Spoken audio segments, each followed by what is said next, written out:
2 Samuel. Chapter 4.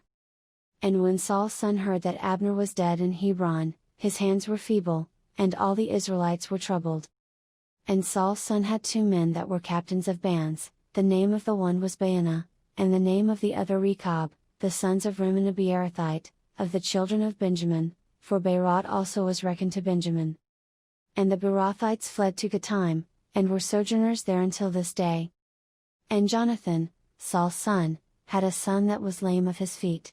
He was 5 years old when the tidings came of Saul and Jonathan out of Jezreel, and his nurse took him up, and fled, and it came to pass, as she made haste to flee, that he fell, and became lame.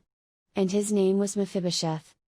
And the sons of Rimmon the Beerothite, Rechab, and Baanah, went, and came about the heat of the day to the house of Ishbosheth, who lay on a bed at noon. And they came thither into the midst of the house, as though they would have fetched wheat, and they smote him under the 5th rib, and Rechab and Baanah his brother escaped. For when they came into the house, he lay on his bed in his bedchamber, and they smote him, and slew him, and beheaded him, and took his head, and gat them away through the plain all night. And they brought the head of Ishbosheth unto David to Hebron, and said to the king, Behold the head of Ishbosheth the son of Saul thine enemy, which sought thy life, and the Lord hath avenged my lord the king this day of Saul, and of his seed. And David answered Rechab and Baanah his brother, the sons of Rimmon the Beerothite, and said unto them, As the Lord liveth, who hath redeemed my soul out of all adversity.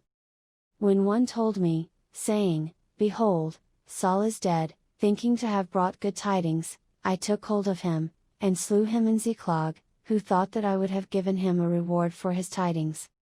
How much more, when wicked men have slain a righteous person in his own house upon his bed? Shall I not therefore now require his blood of your hand, and take you away from the earth?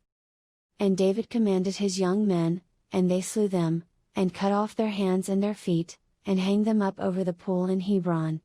But they took the head of Ishbosheth, and buried it in the sepulchre of Abner in Hebron,